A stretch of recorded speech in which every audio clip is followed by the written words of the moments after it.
सभी प्यारे बच्चे को गुड इवनिंग। तो चलिए आइए देखिए, आज का हम लोग पहला सेशन का क्वेश्चन देखेंगे और सबसे पहले फिल करेंगे पहले क्वेश्चंस को। तो इसको कहते हैं फिगर मैट्रिक्स। इस वाले सेक्शन को क्या कहते हैं? तो फिगर मैट्रिक्स कहते हैं। देखिए ध्यान से अगर देखोगे तो देखो, एक हाफ सर्किल जो है वो ईस्ट की ओर देख रहा है, एक हाफ सर्किल वेस्ट की ओर देख रहा है और एक पूरा सर्किल है। इसमें भी एक हाफ सर्किल वेस्ट को देख रहा है, एक हाफ सर्किल ईस्ट को देख रहा है, एक सर्किल पूरा है। तो अगर हम थर्ड वाले फिगर की बात करें तो एक सर्किल पूरा दिखा, एक सर्किल हमें ईस्ट में दिख रहा है हाफ सर्किल, तो अगला जो हाफ सर्किल होना है ना उसको वेस्ट में देखना होगा, यानी ये वाली स्थिति आएगी। तो जब ये वाली स्थिति आएगी तो ये वाली ऑप्शन और ये वाली ऑप्शन कैंसिल हो गई। अब देखो, इसमें स्क्वायर है, इसमें ट्रायंगल है, इसमें सर्किल है। स्क्वायर है, ट्रायंगल है, सर्किल है। तो स्क्वायर और ट्रायंगल तो है, यानी इस बार हमें सर्किल चाहिए। ठीक है, अब देख लो इस वाले में सर्किल नहीं है, तीन वाले में, लेकिन एक वाले में हमारे पास सर्किल दे रखा है। तो हमारा प्रॉपर आंसर जो बनेगा ना फिगर मैट्रिक्स का, ये आंसर हमारा ए बनेगा, जो सबसे सटीक और सबसे बेस्ट आंसर होगा।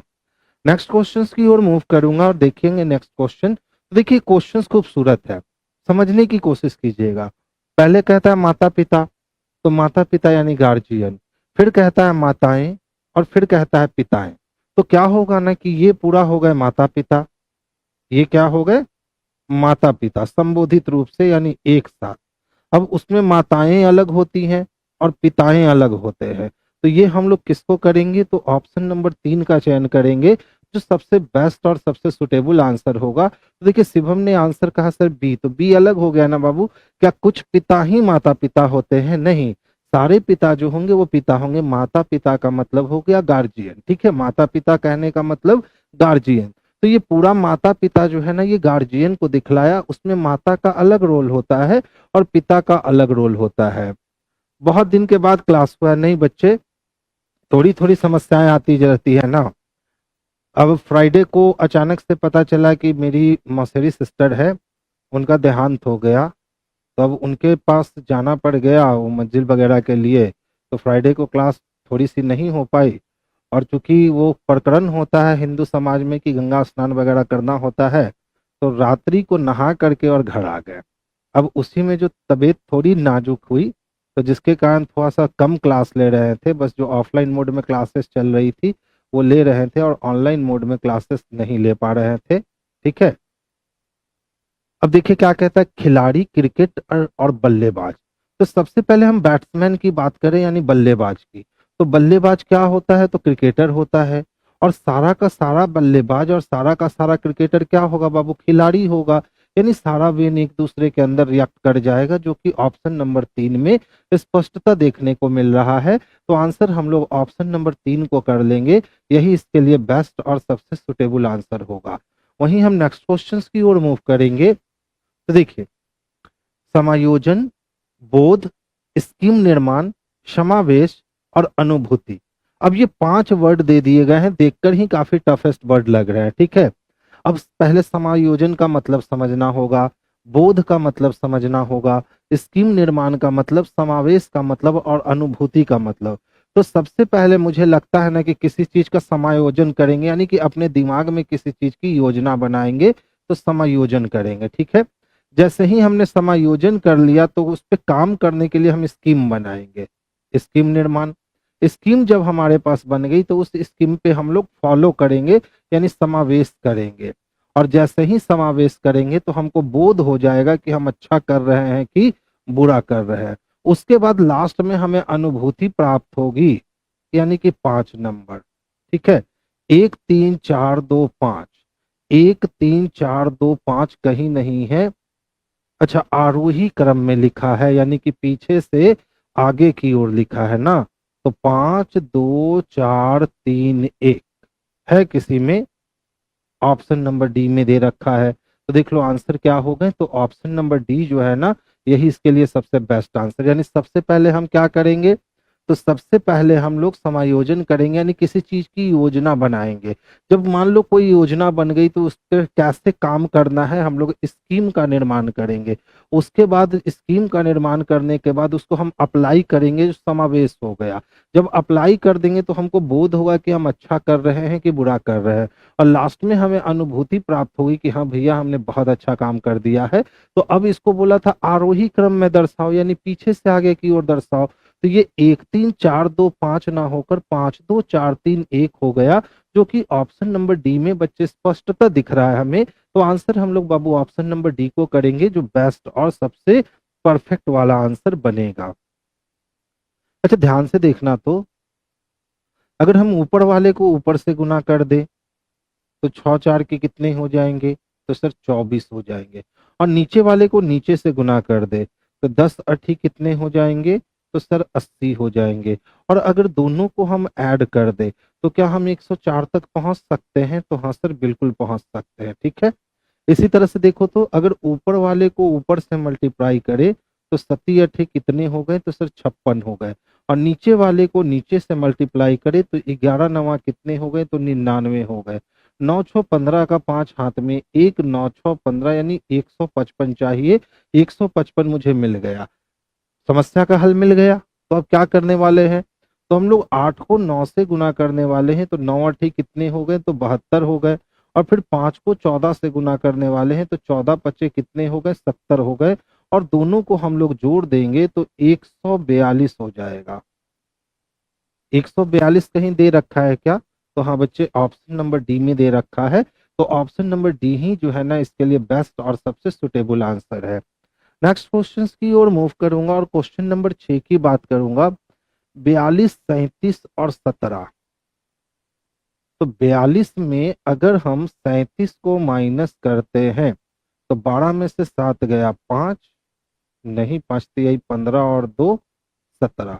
84 में से 11 माइनस करेंगे ज्यादा हो जाएगा। ठीक है, जोड़ कर देखो। 42 में अगर हम लोग 37 को ऐड करते हैं तो 7 2 9 हो गए और 4 3 7 हो गए, यानी 79 चाहिए। 17 34 17 17 चको 68, 17 पचे 85, 68 के बाद 11 जोड़ना है। तो अगर हम 17 को 4 से गुना करके और 11 जोड़ते हैं, अगर हम 11 और 84 और इसको जोड़े तो फिर 4 से गुना करेंगे, 13 चको 52, नहीं हो पाएगा। क्या किए हो भाई साहब, 4 2 6 6 3 9 9 6 15 1 16, 16 का मतलब एक बढ़ गया 17, 1 1 2 और 8 4 12 2 14, तो एक घट गया 13। तो 7 4 11 और 3 14 9 23, 23 है तो एक बढ़ेगा तो 24 या घटेगा तो 22, नहीं है। बड़ा अच्छा क्वेश्चन है जी, कब का है, एसएससी संयुक्त स्नातक प्रारंभिक परीक्षा में पूछा गया है। 4 2 6 3 9 16, 7 हो गया, 7 1 8, एक की बढ़त 2, और ये 8 2 10, 4 14, 4 1 5 3 1 4, एक की कमी, 7 4 11 23, 23 का मतलब 3 2 5। तो अब आहा हा, देख लो बाबू क्या लॉजिकल क्वेश्चन है एकदम, जो कहते हैं ना एकदम माइंड ब्लोइंग क्वेश्चन जिसको कहते हैं। राधे राधे बच्चा, देखो उसने क्या किया है, क्वेश्चन का नेचर समझो। 4 + 2 + 3 + 7, तो 4 2 6 3 9, 9 और 7 कितने हो गए, 16। अगर इन दोनों को आपस में हम लोग जोड़ ले तो 6 और 1 कितना मिल गया, तो 7। अब नीचे जोड़ो तो 1 + 7 कितने हो गए, तो सर ये हो गए 8। कितने की बढ़त, तो +1 की बढ़त। अच्छा फिर से देखो हम लोग वही काम शुरू कर रहे हैं। 1 + 1 + 8 + 4, 8 4 12 और 12 2 कितने हो गए, तो 14। 14 का दोनों अंक जोड़ देना है तो 4 1 कितना मिल गया, तो 5। अब देखो नीचे कितना है, तो 1 + 3, 1 + 3 = कितने हो गए, 4, यानी यहाँ -1 हुआ है। तो पहली बार +1 हुआ है और दूसरी बार -1 हुआ है, इसीलिए हम लोग क्या करने वाले हैं, तो 7 + 4 + 9 + 3, तो देखो तो 9 3 12 4 16, 16 4 20 और 3 23, ये टोटल वैल्यू 23 आया। अब हमने प्लस किया तो 3 2 कितने हो गए, तो 5 हो गए। तो एक बार +1 होता है, एक बार -1 होता है, तो इस बार +1 होकर के हमको 6 चाहिए। और 6 लाने के लिए हमारे पास एक ही ऑप्शन है कि 4 + 2 को जोड़ दीजिए, तो 4 2 6 हो जाएगा। यानी ऑप्शन नंबर बी जो है ना, यही इसके लिए बेस्ट और सबसे सुटेबल आंसर होगा। सर 24 डे का पीडीएफ नहीं डाला गया है टेलीग्राम पे। ठीक है मधुरेंद्र कुमार जी, हम अभी क्लास के बाद जाएंगे, तो सबसे पहले 24 नंबर का पीडीएफ ही हम अपलोड करवाएंगे। ठीक है बाबू। तो देखिए कितना इंटरेस्टिंग क्वेश्चन एसएससी में पूछे गए हैं। यानी कि जिस बच्चे के एग्जाम में आया होगा ना, उसको काफी संघर्ष करना होगा इसको बनाने के लिए, तभी वो आप इस टाइप के क्वेश्चंस को बना सकते हो। तो इसको कह सकते हैं एक्स्ट्रा ऑर्डिनरी कॉन्सेप्ट लगाए गए हैं क्वेश्चन में, इसीलिए क्वेश्चंस का रुख किस इस प्रकार का हो गया। तो देख लो, ये सारे क्वेश्चंस को मोस्ट वांटेड वाली लिस्ट में अपना शामिल कर लो, क्योंकि ऐसा क्वेश्चन आएगा ना तो साधारण बच्चों से ये बनेगा ही नहीं। ठीक है, नेक्स्ट क्वेश्चंस की ओर चलते हैं। अब देखो, कहता है एक समूह के सामने भाषण देते समय अनेक लोग घबराहट महसूस करते हैं। तो स्वाभाविक सी बात है, बहुत सारे लोगों को देखिएगा कि अकेले में खूब बड़बड़ा लेगा, लेकिन अगर भीड़ के सामने खड़ा कर दीजिएगा ना तो सिट्टी पिट्टी गुम हो जाएगा। तो वही कहता है कि एक समूह के सामने भाषण देते समय अनेकों लोग क्या करते हैं, तो घबराहट महसूस करते हैं। अब कहता है सर इस स्टेटमेंट का कंक्लूजन निकालो। तो कंक्लूजन कहता है अनेक लोग एक समूह के सामने आत्मविश्वास के साथ भाषण दे सकते हैं। तो ये तो इसका विखंडन हो जाएगा ना, क्योंकि इसने कहा है कि अनेकों लोग घबराहट महसूस करते हैं, और ये कहता है अनेकों लोग आत्मविश्वास के साथ भाषण देते हैं, फुल्ली कॉन्फिडेंस से, तो गलत हो गया। दूसरा देखो क्या कहता है, बहुत ही कम लोग एक समूह के सामने आत्मविश्वास के साथ भाषण दे सकते हैं। यानी 2 नंबर बिल्कुल सही है। तो 1 नंबर तो गलत है, लेकिन 2 नंबर सही है। तो आंसर बच्चे हम लोग ऑप्शन नंबर बी को करेंगे, जो इसके लिए सबसे परफेक्ट और सबसे सुटेबल आंसर होगा। अच्छा, फिर से लॉजिकल रीजनिंग है, एनटीपीसी का पूछा गया प्रश्न है। देखो क्या कहता है, प्रशासनिक विभागों में कार्यरत अधिकारियों का स्थानांतरण किया जाना चाहिए। यानी जो भी वर्कर, यानी जो भी कार्यकर्ता किसमें है, तो प्रशासनिक विभाग में है, उनका ट्रांसफर एक नियत समय पे कर देना चाहिए।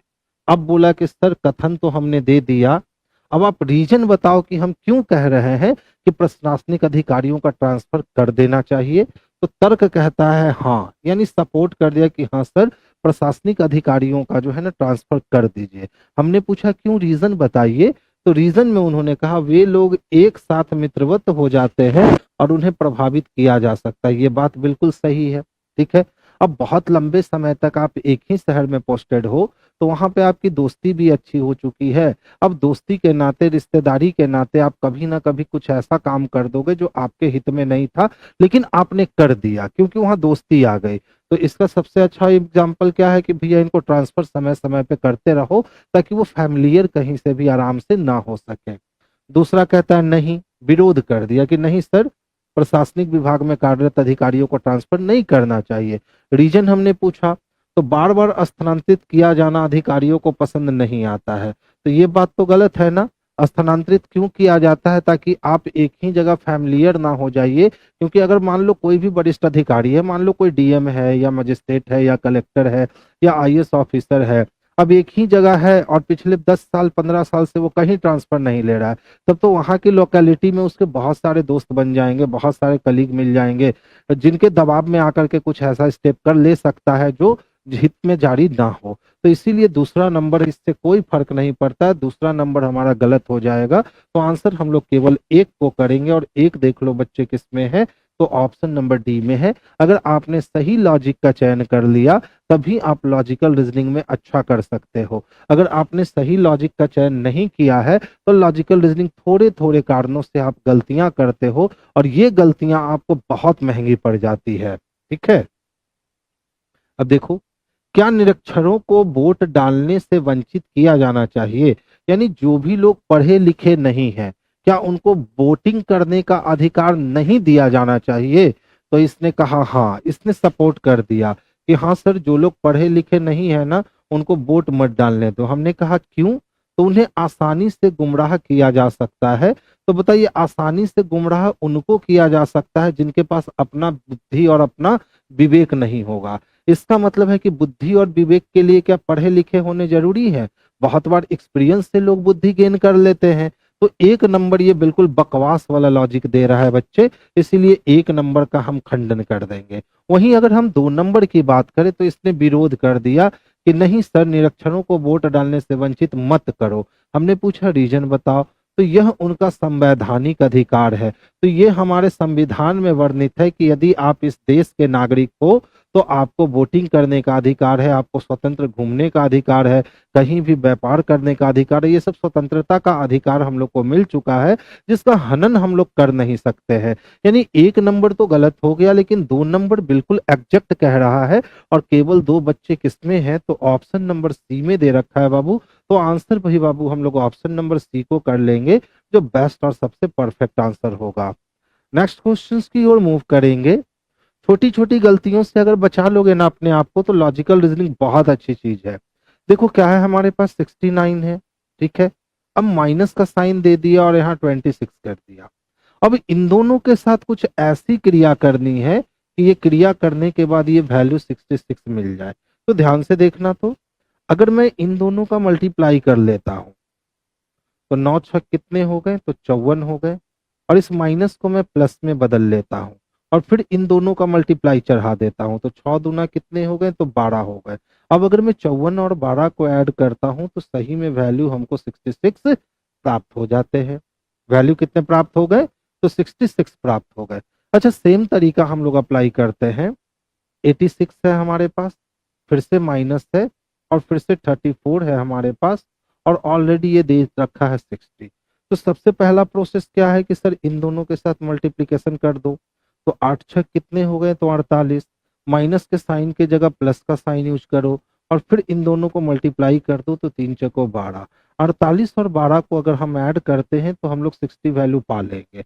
अब सेम प्रोसेस अप्लाई किस पे कर दो? तो कहता है सर 77 माइनस 21 का वैल्यू बता दो कि इसका वैल्यू क्या होना है।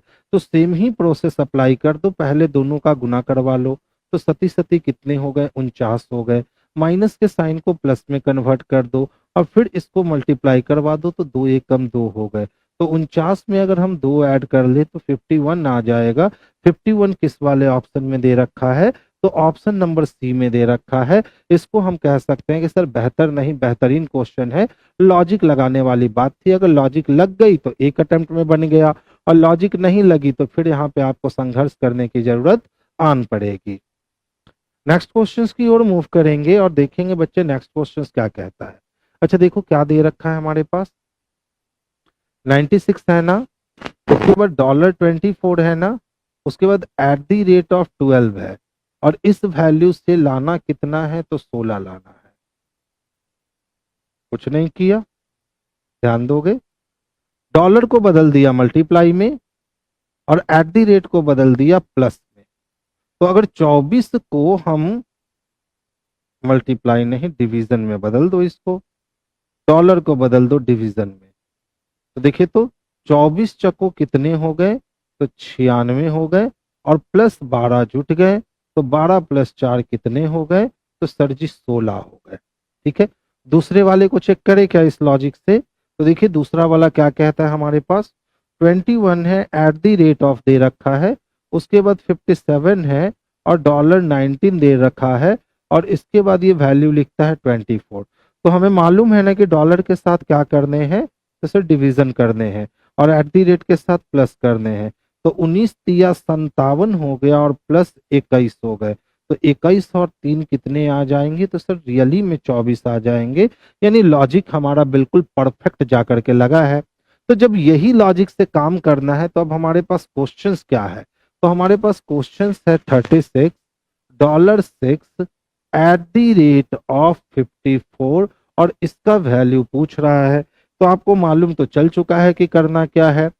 डॉलर का मतलब डिवीजन का साइन लगा दो और इसका मतलब एडिशन कर दो। तो 6 6 की 36 हो गया, और 36 में आप 6 में आप कितना जोड़ दोगे? 54 जोड़ दोगे, तो 54 और 6 कितने हो जाएंगे भाई? तो 60 हो जाएंगे। तो 60 किसी ऑप्शन में दे रखा है, तो वो ऑप्शन नंबर ए में स्पष्टता दे रखा है, तो आंसर हमारा ऑप्शन नंबर ए हो जाएगा। पागल नंबर 7 का, चंदन का, शिवम का, बहुत बढ़िया। ओम प्रकाश का आंसर आ चुका था, बहुत बढ़िया। टीके मोटिवेशन का भी आंसर था, राजू का भी आंसर था, बहुत बढ़िया बच्चे। यानी आप लोग मैथमेटिकल रीजनिंग रहता है तो एड़ी चोटी का दम लगाकर बना ही लेते हो ना। चलिए ध्यान दीजिएगा। देखिए, सबसे पहला कहता है कि सर सभी हिरन क्या है? पशु है। तो हिरन ने कहा भैया मुझे 2 रुपए दहेज चाहिए, हिरन ने दहेज दे दिया। गाय 1-2 में मिलवाने को तैयार है, यानी सही हो गया। दूसरा कहता है सभी पशु गाय है, तो पशु भी यही है, गाय भी यही है। उलट के लिखा, उलट के लिखा तो रीस्टेटमेंट है, और सभी का रीस्टेटमेंट केवल कुछ के केस में सही होता है, यानी केवल एक ही अनुसरण करता है, जो कि ऑप्शन नंबर ए में स्पष्ट रूप से दिख रहा है। अब जो बच्चे वेन डायग्राम से इसको बनाते हैं वो भी बच्चे देख लो। देखिए बाबू, जितना भी गाय था ना बच्चा, ये सभी का सभी गाय बाबू क्या था? तो ये सभी का सभी गाय बाबू पशु था। अब कहता है सभी हिरन गाय है, और जितना भी हिरन है ना वो किसके अंदर है? तो गाय के अंदर है। यानी जितना भी हिरन था वो किसके अंदर था? तो गाय के अंदर था। अब पहला कहता है सभी हिरन पशु है, तो बिल्कुल सही में सभी हिरन गाय का पार्ट है और पूरा गाय पशु का पार्ट है, तो हिरन भी पशु का पार्ट होगा, सही है। दूसरा कहता है सभी पशु गाय हैं, तो कुछ पशु तो गाय दिख रहे हैं लेकिन सभी पशु गाय नहीं दिख रहे हैं, तो 1 नंबर सही हो जाना है और 2 नंबर गलत हो जाना है। तो 1 नंबर किस में दे रखा है? तो केवल 1 नंबर में दे रखा है मेरे भाई, तो आंसर हमारा केवल 1 हो जाएगा। अच्छा देखो, कुछ सड़कें क्या हैं? तो नदियां हैं। अब सड़क को नदी से मिलाने में रेगिस्तान ऊपर 1 नीचे 2, 1-2 में मदद किया, शादी हो गई। कुछ सड़कें पहाड़ियां हैं, सड़क को पहाड़ी तक ले जाने में रेगिस्तान तो मदद कर देगा लेकिन 1-1 में नदी मदद नहीं करेगा, 2 नंबर गलत हो गया।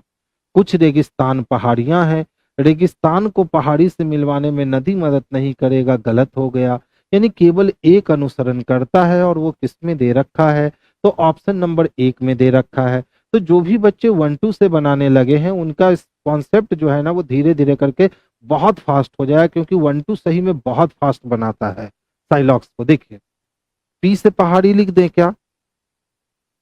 तो कुछ पहाड़ी एन फॉर क्या था? तो नदी था। और कुछ नदियां आर फॉर क्या थे? तो रेगिस्तान थे। और सभी रेगिस्तान जो थे एस फॉर क्या थे? सड़क थे। यही वेन बनेगा। अब कहता है सर कुछ सड़कें नदियां हैं, ठीक है, तो ध्यान से देखोगे, सड़क का बाउंड्री यहां तक और नदी का बाउंड्री यहां तक, तो सड़क का कुछ हिस्सा नदी है, सही। दूसरा कहता है कुछ सड़कें पहाड़ियां हैं, देख लो, सड़क यहाँ खत्म हो गया, पहाड़ी यहाँ खत्म हो गया, सड़क और पहाड़ी में कोई कांटेक्ट नहीं हुआ, दूसरा गलत है। तीसरा कहता है कुछ रेगिस्तान पहाड़ियां हैं, तो देख लो, रेगिस्तान हमारा यहाँ खत्म हो गया, पहाड़ी यहाँ खत्म हो गया, रेगिस्तान का पहाड़ी से कोई कांटेक्ट नहीं है, यानी तीसरा भी गलत हो गया। तो 2-3 गलत हो गए, सिर्फ कौन सही है? तो केवल ऑप्शन नंबर 1 सही है, क्योंकि उसी में दे रखा है केवल एक अनुसरण करता है। तो चाहे आप बच्चे 1-2 से बना लो, चाहे आप वेन डायग्राम से बना लो। हाँ, 1-2 से बनाने का प्रॉफिट ये होता है कि आपको पेन नहीं उठाना पड़ता है, स्क्रीन पर देखते देखते क्वेश्चंस को सॉल्व कर लोगे। लेकिन वेन डायग्राम में आपको माउस छोड़ करके पेन उठा करके कैलकुलेशन करना ही पड़ेगा, और ये डायग्राम बनाने के बाद ही आप क्वेश्चंस को सॉल्व कर सकते हो। इसीलिए हम इससे ज्यादा तवज्जो किसको देते हैं? तो 1-2 वाले कॉन्सेप्ट को हम ज्यादा तवज्जो देते हैं। अच्छा ध्यान से देखिएगा क्या है हमारे पास, CENTURION है ना, इसको क्या लिख रखा है? 32579146 और 5 लिख रखा है। तो ध्यान से देखोगे, जहां भी n की प्लेस वैल्यू बन रही है ना वहां मुझे 5 दिख रहा है, जहां भी n की प्लेस वैल्यू है वहां 5 दिख रहा है, यानी सिस्टम प्लेस के अकॉर्डिंग चल रहा है। अब दूसरे वाले सिस्टम को देख लो क्या दे रखा है, तो रैंक दे रखा है, इसके लिए 1, 8, 5 और 9 लिखा है। तो फिर से आप देख लो मिलाकर, जहां भी n की प्लेस वैल्यू दिखती है ना वहां 5 दिखता है, और r के प्लेस वैल्यू के जगह पे 1 दिखता है।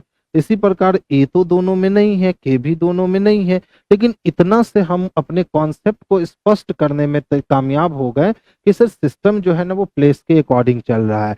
जब सिस्टम प्लेस के अकॉर्डिंग है तो पूछता है कि सर 7, 8, 5 और 9 को कैसे लिखोगे। तो हम पहले 7 को ढूंढने जाते हैं, तो 7 का वैल्यू है टी, ठीक है।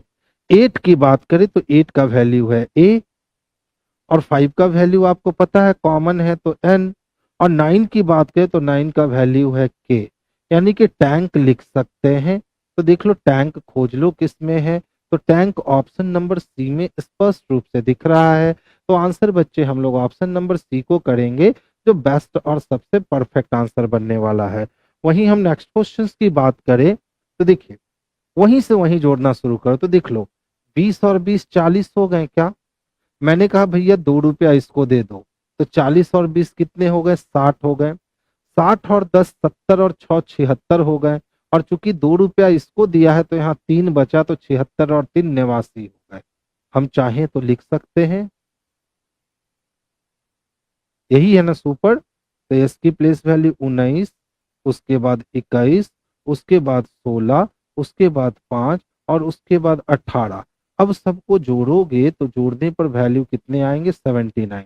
तो ये लिखने में आपको समय ज्यादा लगेगा, लेकिन आप अगर वहीं से वहीं इसको जोड़ने की कला डेवलप कर लेते हो तो शुरुआत में दिक्कत होंगे, लेकिन बाद में ये स्मूथ हो जाएगा। तो इसी तरह से देखो, तो ध्यान से देखना, देखो 19 और 21 तो 20 20 40 हो गए क्या, और 5 5 कितने, तो 10, तो 40 और 10 कितने, तो 50 हो गए।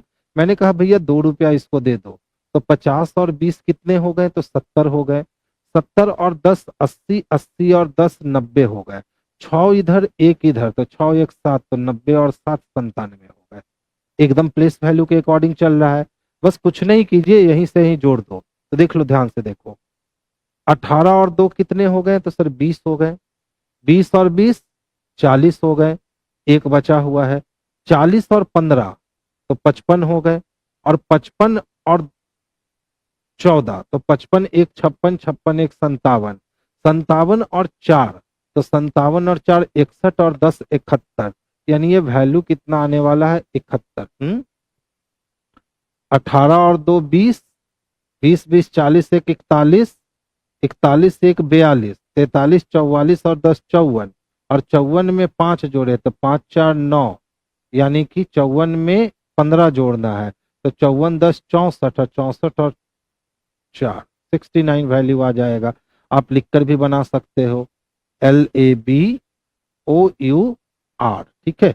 आप क्या करोगे, तो 12 plus 1 plus 2 plus 15 plus 21 plus 18 पहले लिखोगे, उसके बाद सबको ऐड करोगे, तो ये वैल्यू कितना गिरेगा, तो 69 गिरेगा। तो लिखकर बनाने में सही में आपके समय अधिक लगने वाले हैं, और अगर आप सोचकर बनाओगे तो आपके समय जो है ना बच्चे वो कम हो जाने हैं। नेक्स्ट क्वेश्चन की ओर मूव करेंगे। अब देख लो भैया 16 नंबर क्वेश्चन क्या कहता है, BAB है, उसके बाद डैश है, फिर से बी है, फिर से डैश है, फिर से बी है, 1 2 3 4 डैश दे रखा है, नहीं 2 ही डैश होना चाहिए बाबू। कितने डैश, तो 2 डैश, 2 डैश, ए के बाद फिर डबल बी दे रखा है। तो देखो सबसे बड़ा पद हमें क्या मिल रहा है, तो ए के बाद डबल बी मिल रहा है, और यहाँ बी के बाद ए भी मिल रहा है। तो अगर हम ए के बाद डबल बी सोचते हैं तो ए डबल बी, फिर बी, फिर ए डबल बी, फिर बी, और फिर ए डबल बी, यानी ये सिस्टम चल रहा है A double B B, A double B B. तो देखिए तो बाहर क्या निकला, BABB। BABB कहीं दिखता है क्या हमें, ऑप्शन नंबर डी में स्पष्ट रूप से दिख रहा है। तो बच्चे इसके लिए आंसर जो हो जाएगा ऑप्शन नंबर डी, यही परफेक्ट और सबसे सुटेबल आंसर होगा। अच्छा क्वेश्चन था, ABBB ABBB ABBB। अब देखो क्या कहता है, एनटीपीसी में पूछा गया क्वेश्चन है, 6 व्यक्ति M1 M2 M3 M4 M5 तथा M6 उत्तर की ओर मुख करके एक पंक्ति में बैठे हैं। तो कितने व्यक्ति हैं, तो 6 व्यक्ति हैं, और उत्तर की ओर मुख करके बैठे हैं। तो जब उत्तर की ओर मुख करके बैठे हैं, इसका मतलब है कि ये वाली पोजीशन जो है वो राइट इंड होगी और ये वाली पोजीशन जो है वो लेफ्ट इंड होगी। अब देख लो, कहता है जरूरी नहीं इसी क्रम में। M2 और M3 के बीच में केवल 3 व्यक्ति बैठे हैं, तो M2 और M3 के बीच में केवल 1 2 3 व्यक्ति बैठे हैं। इससे स्पष्ट नहीं कर पाएंगे कि M2 को किधर रखना है और M3 को किधर रखना है, इसीलिए वाइस वर्सा केस लगाकर छोड़ दो, आगे बढ़ जाओ। फिर कहता है M3 M5 के बाईं ओर निकटतम स्थान पे है। तो अगर हम M3 की बात करें तो M5 के किसके, तो M5 के निकटतम बाएं हैं। अभी भी कोई फिक्स क्लू नहीं मिला है। फिर कहता है M1 तथा M5 के बीच में केवल 3 व्यक्ति, तो M1 और M5 के बीच में कितने व्यक्ति, तो 1 2 3 व्यक्ति, यानी यहां भी वाइस वर्सा केस लग गया। M4 M6 के बाईं ओर निकटतम स्थान पे है, यानी M4 जो है M4 M6 के बाईं ओर निकटतम स्थान पे, कुछ भी क्लू अभी फिक्स नहीं मिला है। अब कहता है तथा M3 के दाईं ओर बैठा है, तो तथा किसके लिए, तो और लेकिन किंतु परंतु तथा हमेशा बच्चे होता है दूर वाले के लिए, यानी M4 की बात करी जा रही है। तो M4 जो है वो M3 के दाईं ओर बैठा हुआ है, तो M4 किसके, तो M3 के दाईं ओर बैठा हुआ है। चलिए अब देखिए, सबसे पहले हम इस क्लू को उठाते हैं M2 वाले को, सबसे आसान काम यही है। तो हमने यहाँ M2 को जगह दिया, अब इसके बीच में 1 2 3 लोग को हमने रखा और यहाँ हमने M3 को जगह दिया। तो देख लो ऑलरेडी 1 2 3 4 और ये 5 प्लेस कैप्चर हो गए, 6 ही लोग को बैठाना है। अब M3 के बाद 2 लोग, तो M3 के बाद 1 और 2 लोग रखेंगे, तो 1 2 3 4 5 6 7 लोग हो जाएंगे, जबकि व्यक्ति 6 ही हैं। इसका मतलब है कि अब इसके वाइस वर्सा को यूज करने का समय आ गया है। तो इधर हम लोगों ने M3 रखा और बीच में 1 2 3 गैप दे करके यहाँ हमने M2 रखा। अब M3 के जस्ट बाद किसकी बारी है, तो M4 की बारी है, और M4 के जस्ट बाद M6 की बारी है। ठीक है, अब आपको पता है ना कि M3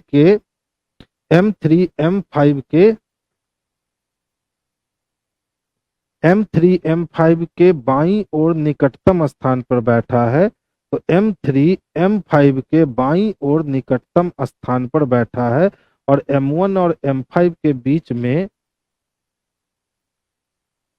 धोखा दे रहा है बच्चा, बिल्कुल धोखा दे रहा है। M2 को रखा, 1 2 3 गैप करके M3 को रखा। अब M3 के दाईं ओर M5 है, क्योंकि M3 M5 के बाईं ओर है, तो M5 को रखा। 1 2 3 4 5 6 हो गए। अब कहता है M1 और M5 के बीच में 3 लोग, तो M5 1 2 3 लोग, तो यहाँ M1 आ गए। ठीक है, अब हमको पता है लास्ट वाले लाइन की बात करें तो M4 M6 के बाईं ओर निकटतम स्थान पे है, तो M4 M6 के बाईं ओर निकटतम स्थान पे है, तथा M3 के दाईं ओर बैठा हुआ है। तो M4 कभी M3 के दाईं ओर बैठ पाएगा? M3 तथा M6 के बीच कितने व्यक्ति हैं? बाबू यहां क्वेश्चन में एरर है, देख लो एरर पकड़ा चुका है। ठीक है, यहाँ क्वेश्चन में क्या है, यहाँ क्वेश्चन में एरर है। कहता है तथा, तो तथा का काम हमेशा होता है दूर वाले के लिए, तो दूर वाला कौन है, तो M4। अब M4 कहाँ है, तो M3 के दाईं ओर बैठा हुआ है, तो M4 कभी भी M3 के दाईं ओर नहीं बैठ सकता है, M3 M4 के दाईं ओर बैठ सकता है। तो इस दाएं को चेंज किसमें करोगे बच्चे, तो इस दाएं को बाएं में चेंज करोगे, तब क्वेश्चन सटीक बैठेगा। अब पूछता है M3 तथा M6 के बीच में कितने व्यक्ति हैं, तो M3 और M6 के बीच में 0 व्यक्ति हैं, यानी ऑप्शन नंबर सी इसके लिए सबसे बेस्ट और सबसे सुटेबल आंसर है। तो क्वेश्चन अच्छा था, लेकिन वही जो एक लाइन गड़बड़ हुआ ना, जिसके कारण हमें 2 अटेम्प्ट लेने पड़ गए। पहला अटेम्प्ट जब हम लोगों ने लिया था M3 को इधर और M2 को इधर रख करके, तो फिर ये क्वेश्चंस बनने के लिए तैयार नहीं हो रहा था। ठीक है, देखिए राजा कह रहे हैं सही है, चलो भैया उसको भी काम करके दिखा देते हैं। अच्छा मान लो कि आपने M3 को यहां रख दिया, तो 1 2 3 छोड़ करके कौन आएगा, M2 आएगा। अब देख लो M3 के जस्ट बाद कौन दिया है, M5, और M3 के जस्ट बाद कौन दिया है, M4। तो चलो हम देखो कहां से काटे हैं। M3 M5 के बाईं ओर निकटतम स्थान पर बैठा है, तो इसके अनुसार M3 M5 के बाईं ओर निकटतम स्थान पर बैठा है। अब देखो क्या कहता है, M4 M3 के दाईं ओर बैठा है, ठीक है। तो M4 कहां बैठा है, तो M3 के दाईं ओर। अब बताओ M3 के बाद हमको कौन चाहिए, M4 चाहिए ना, और M4 जो है M6 के बाईं ओर बैठा है। तो क्या ये संभव है, तो ये वाली ऑप्शन संभव नहीं है, तो वहां आपको दायां को बायां में बदलना पड़ेगा, तभी आप कह सकते हो, ठीक है। क्या है बच्चे, नेक्स्ट देखेंगे। अब देखिए 7 छात्र है ना, और ऑप्शंस को कुछ इस तरह से एनटीपीसी पर सेट करके दिया था, ठीक है। बहुत सारे बच्चे जो हैं वो पूरा अरेंजमेंट पहले तय करने चले गए, उसके बाद अपना ऑप्शन मिलाने गए। इतना मेहनत बिल्कुल नहीं करना है, डायरेक्ट वहां से पढ़ते जाओ और यहाँ ऑप्शंस को काटते जाओ। तो देखिए सबसे पहले क्या कहा, ए बी से अधिक अंक प्राप्त करता है, तो इसमें तो ए बी से अधिक अंक प्राप्त नहीं कर रहा है, ए बी से अधिक अंक प्राप्त नहीं कर रहा है, इसमें और इसमें ए बी से अधिक अंक प्राप्त कर रहा है, बच गया। एच ए से अधिक अंक प्राप्त करता है, तो देख लो एच इसी दोनों में ना देखना है, तो एच ए से अधिक अंक प्राप्त करता है, एच ए से अधिक अंक प्राप्त करता है, दोनों बच गया।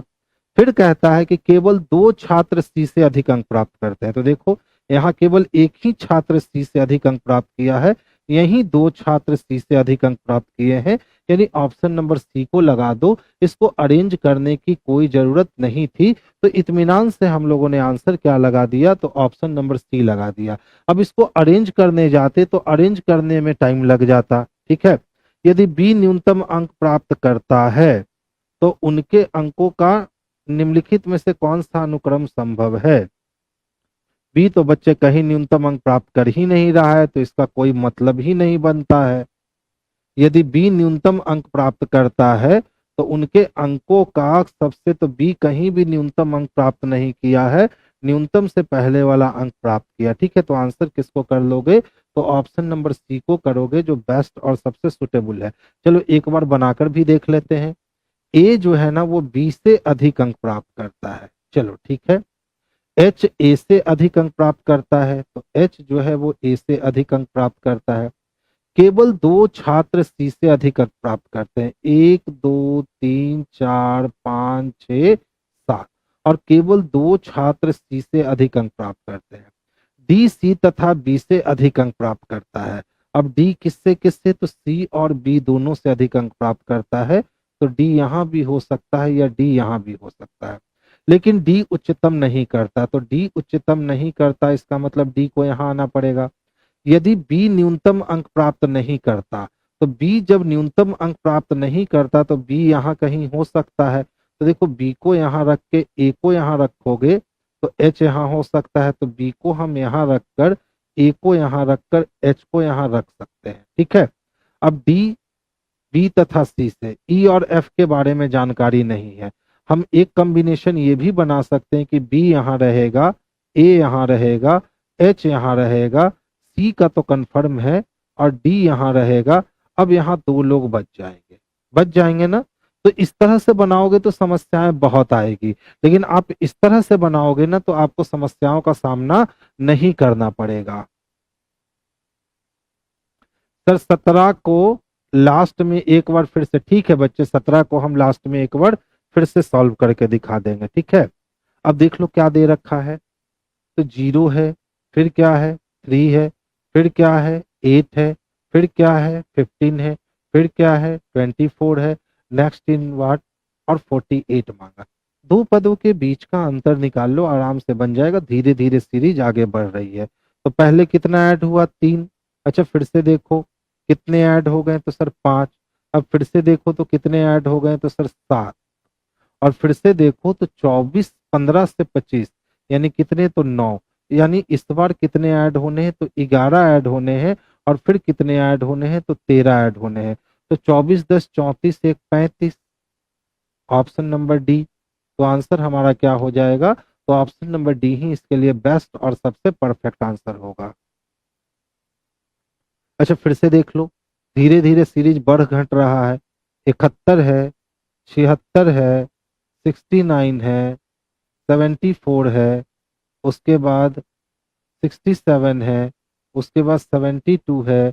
Next one is what? तो देखिए तो एक अल्टरनेट चलेगा ना, तो हमको इस वाले पद से तो कोई मतलब नहीं है, हमको ऊपर वाले से मतलब है। तो 71 से 69 जाने के लिए दो की कमी, 69 से 67 जाने के लिए दो की कमी, तो 67 में दो कम करोगे तो 65 आएगा, यानी आंसर इसके 65 हो जाएंगे।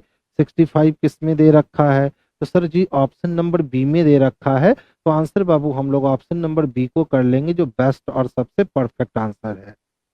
नेक्स्ट क्वेश्चन की ओर मूव करेंगे। कहता है निम्नलिखित संख्याओं के उस जोड़े को ढूंढिए जो सामान्य गुण अभाव के, तो यानी ऑड मैन आउट ढूंढना है।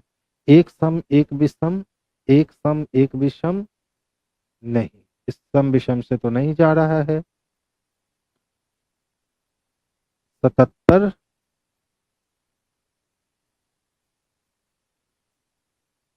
8 4 12, 9 6 15 1 16, 7 7 14 और 2 2 4, 6 6 12 1 13, 6 3 9, 5 1 6, 9 5 14, नहीं,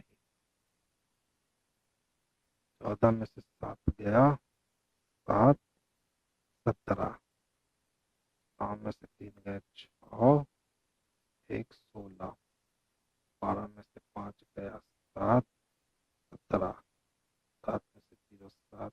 देख लो बच्चे यही अलग है। देखिए 84 में से 67 को माइनस कर लो, 14 में से 7 गया 7 बचा, और 7 में से 6 गया 1, यानी 17 प्राप्त हुआ। इसी तरह 112 में से 95 माइनस कर लो, 12 में से 5 गए 7 बचे, 10 में से 9 गया 1, 17 बचा। सी नंबर। 79 में से 63 माइनस कर लो, 9 में से 3 गया 6 बचा, 7 में से 1 गया, और 167 में से 150 माइनस कर लो। मिल गया ना? ऑप्शन नंबर सी जो था वो अदर से डिफरेंट था, तो आंसर बच्चे हम लोग किसको कर लेंगे? ऑप्शन नंबर सी को कर लेंगे, यही इसके लिए सबसे परफेक्ट आंसर है। देखिए 8 भाई बहन है, LMNOP QRS एक वृत्ताकार मेज के चारों ओर केंद्र के बाहर की ओर मुख करके एक दूसरे से समान दूरी पर बैठे हैं। तो इस बार सर्कुलर टेबल पे ही बैठाना है, लेकिन इस बार क्या करना है ना कि सारे लोग का फेस जो है, आठों लोग का बाहर की ओर रखना है। तो जब फेस बाहर की ओर रखोगे तो राइट घूमने लगेगा क्लॉकवाइज और लेफ्ट घूमने लगेगा एंटी क्लॉकवाइज, याद रखना। राइट घूमेगा क्लॉकवाइज और लेफ्ट घूमेगा एंटी क्लॉकवाइज। अब जैसे जैसे प्रश्न कहा गया है वो कर लो। एस पी के बाईं ओर दूसरे स्थान पे है, जहां भी पी को रखेंगे इसके बाएं पहला नहीं दूसरे स्थान पे एस को जगह मिलेगी। फिर कहता है एम एस के दाईं ओर तीसरे स्थान पे है, तो एम एस के दाईं ओर पहला दूसरा तीसरे स्थान पे है, यानी एम का पोजीशन यहाँ आएगा। आर एम का निकटतम पड़ोसी है, तो आर जब एम का निकटतम पड़ोसी है तो ये प्लेस। और एल के बाईं ओर दूसरे स्थान पे, तो और हमेशा दूर वाले के लिए, यानी आर जो है वो एल के बाईं ओर दूसरे स्थान पे है। तो एल को अगर यहाँ रखे तभी एल का दायां और एल का बायां पहला नहीं दूसरा स्थान। एन आर का निकटतम पड़ोसी है, एन जब आर का निकटतम पड़ोसी है तो यहाँ होगा। ओ की पीठ एन की पीठ की ओर है, तो ओ की पीठ किसके पीठ की ओर है? तो एन के पीठ की ओर है। क्यू एल के दाईं ओर ठीक बगल में बैठा है, तो क्यू एल के दाईं ओर ठीक बगल में बैठा है, और हमारा अरेंजमेंट जो है ना वो कंप्लीट हो गया। अब देख लो क्वेश्चंस क्या पूछता है। मुझे लगता है ये एल होना चाहिए। एल के दाईं ओर ठीक बगल में कौन बैठा है? तो क्यू बैठा है, यहाँ एल ही होना चाहिए। एल छूट गया है बच्चे। एल के दाईं ओर ठीक बगल में कौन बैठा है? तो देखो तो एल के दाईं ओर ठीक बगल में कौन बैठा है? क्यू बैठा है। दो जगह इरर है ना आज, एक 22 नंबर में इरर है। देख लो, एक महिला की ओर संकेत करते हो, ध्यान से सिर्फ सुनना आपका काम हो जाएगा। किसकी ओर संकेत हो रहा है? तो महिला की ओर। एक लड़की कहती है उनकी बहू का भी। Hello mic check. चलिए चलिए बाबू साउंड ओके हो गया।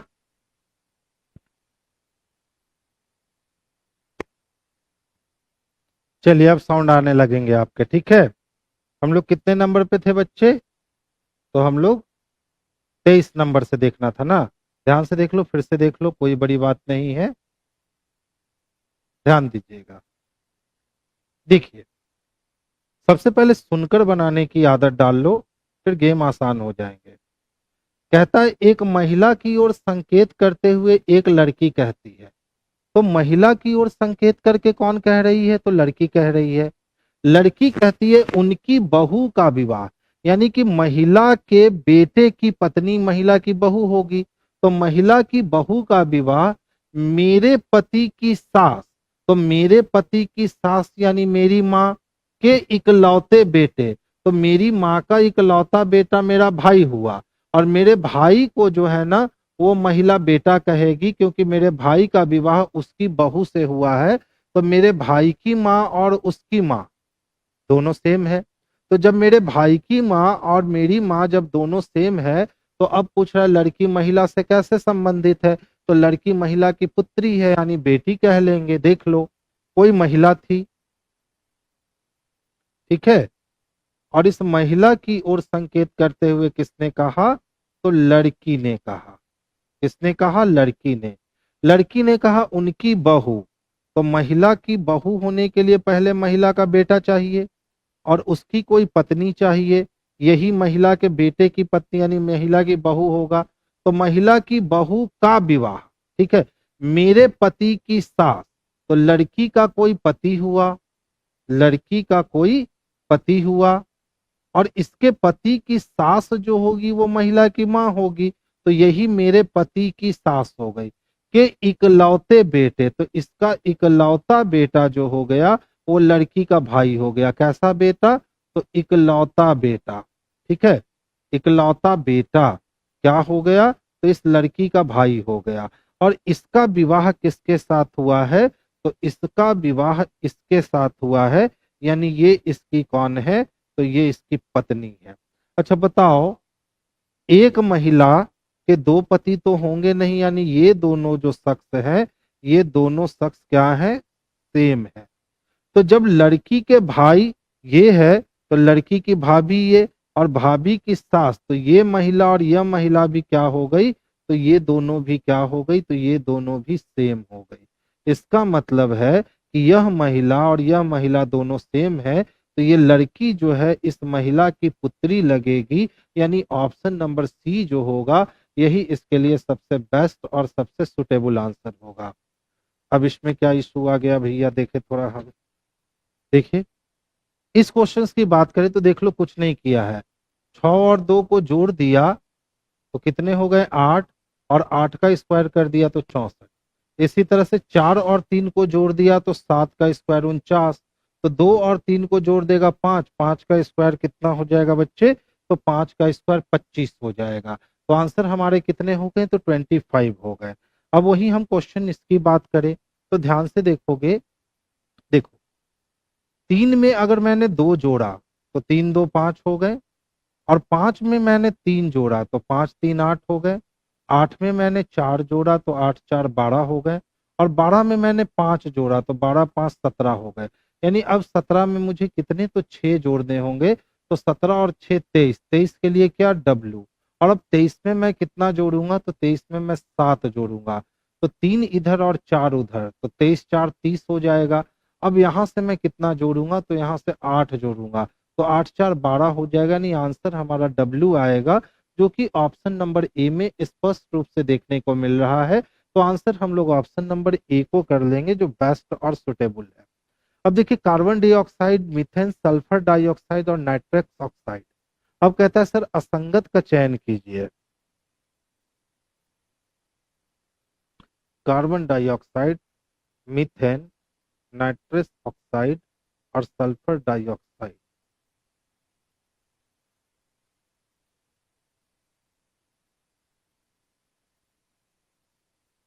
सल्फर डाइऑक्साइड को लगाइए। ये जो आपका है ना, ग्रीन हाउस गैस में शामिल नहीं है। जबकि बाकी जो है carbon dioxide, methane, nitrate oxide, ये ग्रीन हाउस गैस में शामिल है, लेकिन ये आपका ग्रीन हाउस गैस में शामिल नहीं है। तो ऑप्शन नंबर किसको लगा लीजिए? तो सी को लगा लीजिए। सेम ही क्वेश्चन 2 बार रिपीट हो गए हैं। देखिए, संदीप का एक भाई है जिसका नाम अंकुर है। संदीप किशन का बेटा है। तो संदीप का एक भाई है जिसका नाम अंकुर है, यानी अंकुर और संदीप भाई है। और संदीप किशन का बेटा है, तो किशन अंकुर और संदीप दोनों के पापा हो गए।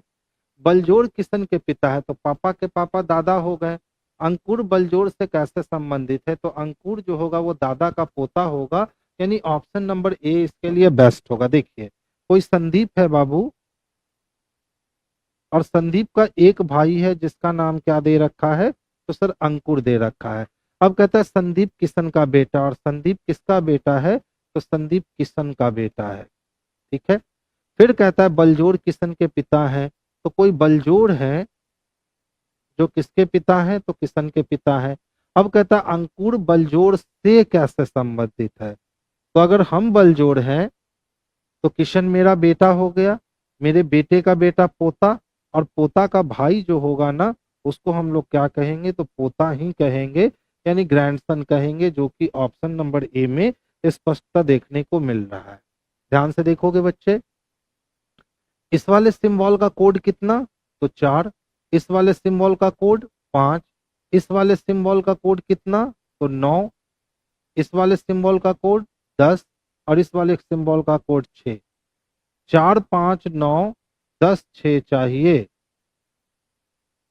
देखिए 10 के लिए हर जगह यहाँ 0 यूज किया गया है, तो 4 5 9 10 6 4 5 9, ऑप्शन नंबर सी को ही लगाइए। यहाँ 1 छूटा हुआ है। ठीक है। अब देखो, कहता है सर विषम का चयन करो। कुछ नहीं करना है, ध्यान से देखो ना, यही तो विषम मिल रहा है। 2 छोटे हैं 2 बड़े हैं, 2 छोटे हैं 2 बड़े हैं, 2 छोटे हैं, यहाँ एक ही छोटा पीछे है। एक तरह से तो डी। अच्छा, दूसरी तरह से देखें, 1 में 2 जोड़े 3, 5 में 2 जोड़े 7, 17 में 2 जोड़े 19, 9 में 2 जोड़े 11, 4 4 12 12, 8 8 20 20, नहीं डी ही अलग है।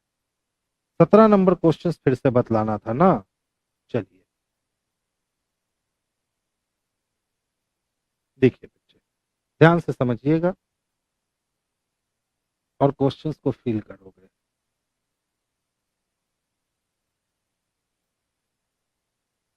थोड़ा सा मैं क्वेश्चंस का लेंथ जो है वो छोटा करना चाहूंगा, जिससे बनाने के लिए हम लोग स्पेस क्रिएट कर सके। अच्छा बताओ, पहला लाइन कहता है कि सर कितने लोग हैं, तो 6 लोग हैं।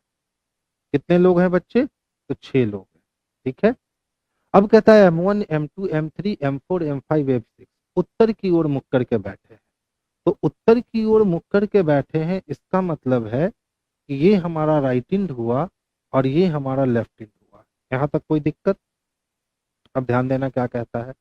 सबसे पहला लाइन कहता है M2 और M3 के बीच में केवल 3 व्यक्ति बैठे हैं। तो मान लो हमने M2 को यहाँ रखा और बीच में 1 2 3 व्यक्ति रखा, और यहाँ M3 को रखा। अच्छा, ऐसा भी तो हम कर सकते हैं ना कि M3 को यहाँ रख ले, 1 2 3 व्यक्ति रखकर M2 को यहाँ रख ले, यानी एक साथ 2 व्यवस्था हम चला रहे हैं। अब देखो क्या कहता है, M3 M5 के बाईं ओर निकटतम स्थान पर बैठा है। तो M3 किसके बाईं ओर, तो M5 के बाईं ओर।